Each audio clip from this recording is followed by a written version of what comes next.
ধন্যবাদ আপনাকে। সে সাথে আপনার দর্শকদের শুভেচ্ছা এবং আমাদের সাথে রয়েছেন তরুণ একেবারে এক তরুণ অ্যাক্টিভিস্ট সাব্বির, আপনাকেও শুভেচ্ছা। আসলে কি বলবো, মানে মামার বাড়ির আবদার আছে না, এটা কি, এটা কি সামারের বাড়ির আবদার কিনা বুঝতে পারতাছি না। আমরা ছোটবেলায় শুনছি মামার বাড়ির আবদার। তো এই যে হাদি নাকি কি ফাদি না গাদি নাকি যেন তার বোনের যে আবদার, মানে এরা না বুঝে রাষ্ট্র, না বুঝে রাজনীতি, মানে মনে যা চাই তাই বললেই মনে হয়ে যায়। তবে একটা কথা কিন্তু বিস্ময়কর, সেটা হচ্ছে যে একটা দেশের প্রধানমন্ত্রী এসেছিলেন নরেন্দ্র মোদী, তার জন্য দেশে কি ভয়াবহ পরিস্থিতি সৃষ্টি করেছিল এই বিএনপি, জামাত, হেফাজত, চামড়া নাই পীর, চামড়া ছাড়া পীর, এমনকি বামপন্থীরাও। অথচ কালকে পরশুদিন রয়ের প্রধান এলেন, তিনি গেলেন, দেখলেন কি ভিনি ভিসি কি যেন একটা সেনা দেখলেন, জয় করলেন, চলে গেলেন। কিন্তু টু শব্দটি কেউ করলো না, টু শব্দটি করে নাই, নো বাড়ি। এই একটা মাত্র হাদির সর্বশেষ হবে ধল নীলমণি কি যেন হাদি, তার বোন একটা পোস্ট দিয়েছে ফেসবুকে। তো তাকে নিয়ে করুণা প্রকাশ করার কোনো কারণ নাই। কারণ হচ্ছে যে নির্বোধকে নিয়ে তো আপনি করুণা প্রকাশ করতে পারেন না। আপনি আমাকে নিয়ে করুণা প্রকাশ করতে, সাব্বির বলতে পারে যে মিস্টার শেখ ফরিদ আপনাকে নিয়ে করুণা প্রকাশ করলাম, কারণ আপনি জানেন, বুঝেন। বা আমিও সাব্বিরকে বলতে পারি আপনি একজন সক্রিয় অ্যাক্টিভিস্ট, আপনি তো এটা ভুল করেছেন, করুণা প্রকাশ করলাম। কিন্তু যারা বুঝেই না, নির্বোধ, তাকে নিয়ে তো আপনি করুণা প্রকাশ করতে পারবেন না। তাই তাদের নিয়ে শুধু হাসলা, তাদের জন্য হাসা যায়, হাসাহাসি করা যায়, কৌতুক হিসেবে খারাপ না। কারণ বাংলাদেশে দিলদার, টেলিসামাদ, মতি ভাই এরা মারা গেছে। তো এদের স্থানে তো কাউকে না কাউকে আসতে হবে। সে জায়গায় দেখলাম কিছু রাজনৈতিক নেতা এসেছে, কিছু ব্যারিস্টার এসেছে, টিভিতে কিছু লোক কথা বলে, আমরা তাদের শুনতে হয়। এখন এই যে আগে কপিল শর্মা শো দেখতাম, আমার কিন্তু খুব প্রিয় হচ্ছে কপিল শর্মা শো আর পাকিস্তানের ওমর শরীফ, এই দুই কমেডিয়ানদের কমেডি শুনতাম আমি। তো এখন আর ওইদিকে যাই না, সময়ও নাই। কিন্তু বাংলাদেশের কিছু ব্যারিস্টার, কিছু লেখক, কিছু বুদ্ধিজীবী, কিছু ইউটিউবার, তাদের কথা শুনলে বেশ মজা পাই। তো তারা তাদের একজন, তো ওগুলো নিয়ে আলোচনা যায়। তবে এই যে যাকে নিয়ে বলে, এত কমন সেন্স নাই যে একজন রাষ্ট্রীয় অতিথি, তারপর আবার একটা দেশের গোয়েন্দা প্রধান, তাকে গ্রেপ্তার করার কথা বলে। মানে হাসবো না কাঁদবো নাকি বদ বায়ু ত্যাগ করবো বুঝে উঠতে পারি না আর কি। কি আর বলবো, বয়স হয়ে গেছে তো, মানে এরকম কমেডি দুই চারটা একটু বেশি হলে বদ বায়ু বের হয়ে যেতে পারে। এদের নিয়ে কি আলোচনা। আবার দেখেন আমাদের ওই যে পেতি পাটা আছে না, আগে মান্না ভাইয়ের জুতা মোতা টানছে, স্যান্ডেল ম্যান্ডেল টালছে, টানার পর এখন তারেক রহমানের মন্ত্রী এবং উপদেষ্টা হয়ে গেছে, প্রতিমন্ত্রী মর্যাদা। তাকে কেউ কেউ নেশৌরি বলে বা গাঁজাখোর বলে, যাই হোক সেটা তার ব্যক্তিগত ব্যাপার। ওই গাঁজাখোর বলে বলে কয়টা দাড়ি ছিল এখানে, ওটা কেটে এখন ক্লিনচে বইছে সাব্বিরের মতো, যাতে একটু মানে ওই যে কি সিং ভাঙ্গা বাছুর হওয়ার চেষ্টা করছে আর কি। আমরা অন্তত মোষ রেখেছি যাতে সাব্বিরের সাথে মানুষ না মিলিয়ে ফেলে, অন্তত মোষটা রাখতে হবে। চুল কলপ করলেই তো আর হবে না, মোষটা একটু রাখতে হবে। তো ওই নেশৌরি কি করছে, চুলেও কলপ করছে, আবার দেখলাম যে ক্লিন শেভ হয়ে গেছে এখন, যাতে কেউ গাঁজাখোর মাজাখোর, যাই সেটা তার ব্যাপার, ব্যক্তিগত ব্যাপার। কিন্তু একজন রাষ্ট্রীয় অতিথি সে যদি সাধারণ মানুষ হয়, তাকে যে গ্রেপ্তার করা যায় না, তাকে নিয়ে কথা বলা যায় না, এই সেন্সটা এদের নাই। থাকবে কি করে, এরা তো রাজনীতিবিদ না, এরা হলো গোলাম ইবনে গোলাম। ইউনুস হলো একটি পরাশক্তির গোলাম, তো ইউনুসের গোলাম হচ্ছে এরা, তো এরা হচ্ছে গোলাম ইবনে গোলাম গোলাম। তাই যা ইচ্ছা তাই বলতে পারে, এটা বললে আমাদের কিছু করে নাই। তবে আমি বিস্মিত হইলাম, বাংলাদেশের চিঙ্কু বাম সহ সকল বাম টু শব্দটি করলো না। যারা সকালে বিকালে নরেন্দ্র মোদীকে কসাই বলে, তারা টু শব্দটি করলো না। শাহবাগে আসলো না, পল্টনে আসলো না। অদ্ভুত ব্যাপার, আমরা নাই পীর পর্যন্ত নীরব, তারপরে মহান বিপ্লবী 501 মৌলবী নীরব, জামাত নীরব, আমার 6 ভাবির পোলা যারা এখন সংসদে সংসার করতেছে অনুরোধের আসরে, যারা আমার মনে হয় তাদের কারো কারো বয়স হয়তো সাব্বিরের চেয়ে 2-1 বছরের বড় হবে, 2-1 বছরের ছোট। সাব্বির এই বয়সে কিন্তু কখনোই, তার যদি যোগ্যতাও থাকে, আমার ধারণা সে কখনোই ইলেকশন করবে না। সে বলবে যে না, আমার অনেক যোগ্য তারপরে গেল তার একটা বয়সের ব্যাপার, সে বলবে যে না, আমার সময় লাগবে, আরো আছে, তারা এমপি ইলেকশন করুক, আমি করবো না। সে যে যোগ্য হয় তবুও। কিন্তু আমার ভাবির পোলা যারা মেম্বার হইতে পারবে না, যারা বাপদাদা মিলা মেম্বার হইতে পারবে না, তারা এখন 6 যে ভাবির পোলা আছে অনুরোধ আসে, তারাও দেখি নীরব। এমনকি এই যে কি গণরীয় অধিকার পরিষদ নাকি গণ অধিকার পরিষদ কি যেন নাম ছিল, সেটা ভাইঙ্গা তো এখন না, একটা হচ্ছে আমজনতা, আর একটা ভাইঙ্গা তো এখন তারেক রহমানের দলে আসছে বিভিন্নুরা। এরা দুই ভাই মিলায় যে গালফোলাম তারেক আর হচ্ছে আপনার কি বলার নাম আরে বিভিন্নুরা, আর সাথে আর চেলাপেলা যারা ছিল রাশেদ, হাই রে চিৎকার চেঁচামেচি করেছিল ইন্ডিয়া বয়কট, ইন্ডিয়া বয়কট। ও মা, এখন দেখি ইন্ডিয়া বয়কট না, শুধু ইন্ডিয়ার রয়ের প্রধানকে দাওয়াত দিয়ে নিয়ে আসে। মানে কি হাস্যকর ব্যাপার। মানে দেখেন, বোঝা গেল যে যাহা আওয়ামী লীগের সময় যাহা হারাম, বিএনপির সময় তা হারাম। ভাস্কর্য আওয়ামী লীগের সময় হারাম ছিল, এখন ভাস্কর্য আরাম হয়ে গেছে। এমনকি মৌলবীরাও এখন বলেছে মাথা ছাড়া ভাস্কর্য চলবে। কোন দিকে যাবেন আশা করি আর কিছুদিন পরে মাথা আলা ভাস্কর্য জায়েজ করে ফেলবে, কোনো সন্দেহ নেই।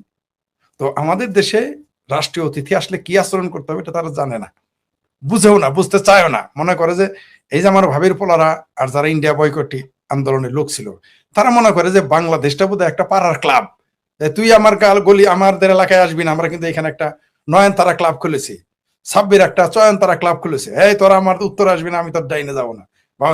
এটা মনে করে দেশটাকে একটা ক্লাব মনে করে, কিন্তু একটা দেশ পক্ষের বিপক্ষের মতের দ্বিমতের সবাইকে নিয়ে, কালো ধলো ভিন্ন ধর্মের ভিন্ন সম্প্রদায়ের ভিন্ন ভাষার ভিন্ন আদতের সবাইকে সঙ্গে নিয়ে একটা রাষ্ট্র পরিচালনা করতে হয়। তো তাদের মাথায় তো এটা ঢুকে না।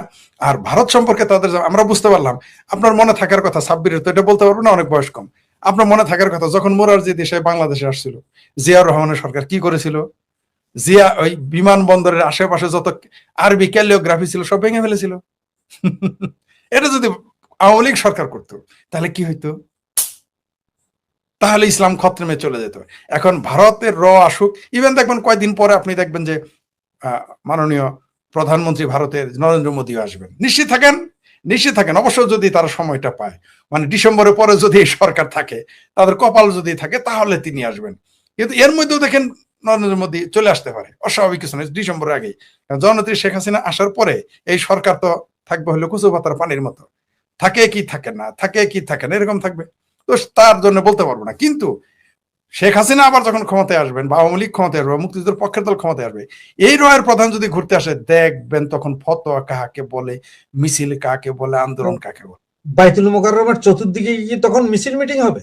ওরে বাপরে বাপ, বাইতুল মোবাররমের 3 দিকে মুসলমান, আর একদিকে হলো আধা নাস্তিক আধা মুসলমান বামপন্থীরা আছে।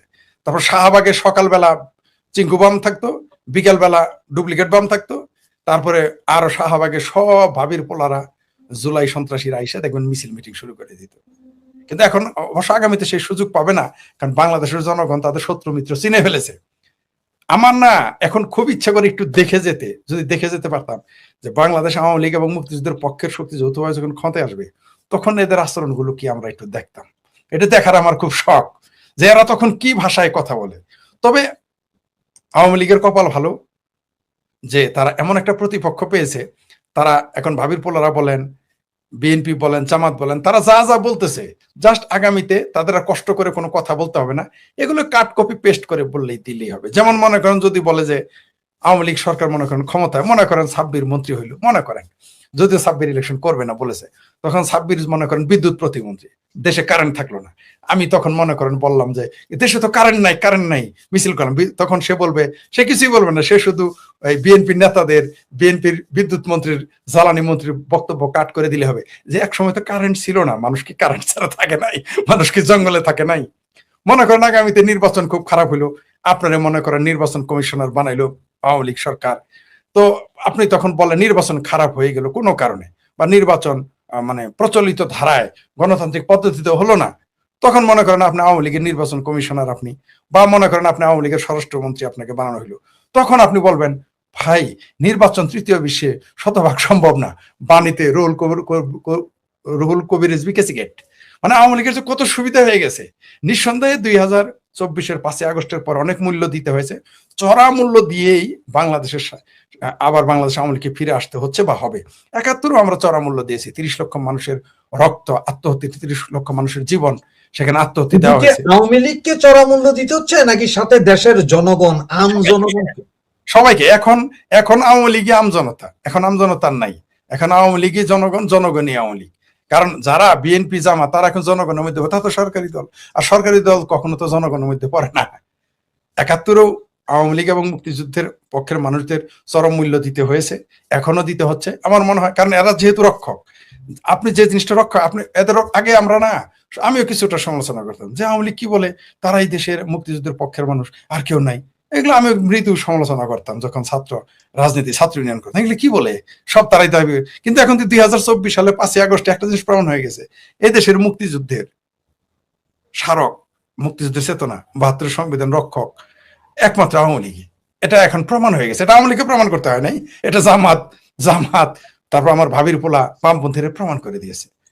আপনি দেখেন এই দেশে বিচিত্র বিষয় যে এই দেশের বুদ্ধিজীবীদের চরিত্র 2024-এর 5ই আগস্ট যদি না আসতো, আমরা কিন্তু এই বুদ্ধিজীবীদের চরিত্র, সাংবাদিকদের চরিত্র দেখতে পেতাম না। আপনি দেখেন নিউ এইজের নুরুল কবির ভাই, আরিফ বাপরু বাপ, মহান বিপ্লবী সাংবাদিক, যিনি ওই যে ১/১১ যে ইয়ের সরকার আসলো, আরে সেই মইনুয়ের সরকার আসলো, তিনি মাথা নোয়াননি, একমাত্র সাংবাদিক। কিন্তু এবার দেখলাম কারোরই লাগলো না, তিনি মাথা না, তিনি ঘাড় সহ নোয়াই দিলেন। অদ্ভুত ব্যাপার, এই চরিত্রগুলো আমরা চিনতে পারতাম না, আমরা জানতেই পারতাম না যে এই দেশে অনেক বুদ্ধিজীবী, অনেক লেখক, অনেক অভিনেতা অভিনেত্রী, অনেক গায়ক গায়িকা, নায়ক নায়িকা যে এই দেশে মুক্তিযুদ্ধ ধারণ করে না, এই দেশের মুক্তিযুদ্ধ চেতনা ধারণ করে না, ৭১ ধারণ করে না, ৭২-এর সংবিধান ধারণ করে না, এগুলো আমরা জানতেই পারতাম না। তবে এখন দুধ কা দুধ পানি কা পানি হয়ে গেছে। আগামীতে যখন বাংলাদেশ আওয়ামী লীগের নেতৃত্বে মুক্তিযুদ্ধের পক্ষের সরকার আসবে, তখন আমাদের দেশ গঠন, পুনর্গঠন এবং দেশ পরিচালনার সুবিধা হবে। কারণ এখন আমাদের সামনে শত্রু পরিষ্কার, দুধ কা দুধ পানি কা পানি হয়ে গেছে। এখন আমাদের প্রতিপক্ষ বা শত্রু একেবারে একেবারে দিনের আলোর মতো, তাদের চেহারা আয়নার মতো চকচকা তাদের দেখা যায়। আমরা এটা এখন যদিও আরো কিছু গুপ্ত থাকবে, আমরা জানি জামাত তো খুব শিয়ানা মাল, তো বিভিন্ন জায়গায় আন্ডা পেরে টিকটিকির মতো ডিম দিয়ে রাখবে, বিভিন্ন এই মাছায় ও মশায়, ওইখানে ওই বাড়িতে এভাবে দিয়ে রাখবে। কিন্তু অনেকটা আমরা বুঝে ফেলবো যে কোনটা কোন কোন কোন দলের টিকটিকি, কোন দলের টিকটিকির আন্ডা ফুটে বেরোয়, সেটা আমরা বুঝতে পারবো ভবিষ্যতে।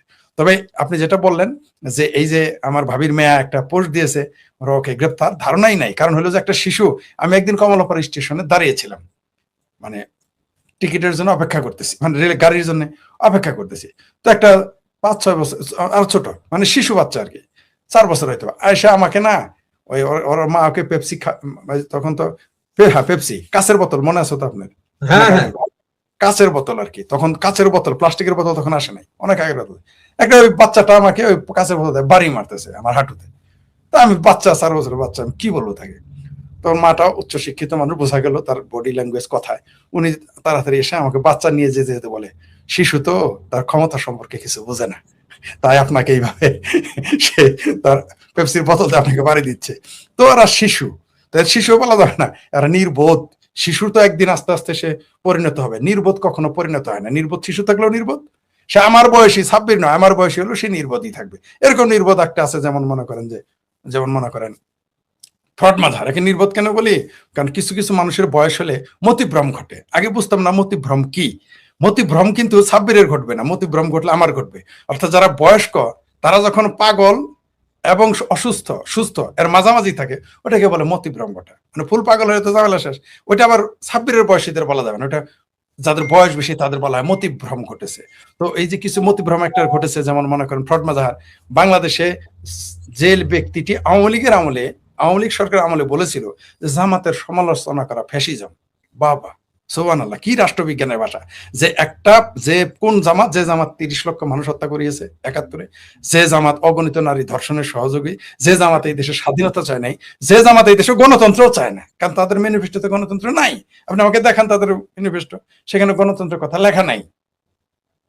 বরং মামুনুল হক ৫০১ সে স্পষ্ট বলে দিয়েছে সে গণতন্ত্র চায় না, খিলাফত কায়েম করবে। সে কিন্তু মুনাফেক না, সে একটু বাটপারি করেছে, ওই যে ৫০১ একটু এন্টারটেনমেন্টে গিয়েছিল, সেটা আলাদা বিষয়। কিন্তু যদি আপনি মনে করেন যে সে কিন্তু মুনাফেক না, কিংবা সে বলছে আমি খিলাফত চাই, গণতন্ত্র মানে না, তার সমাজতন্ত্র মানে না, সে সমাজতন্ত্র মানেই না, ওটা তো কুফরি।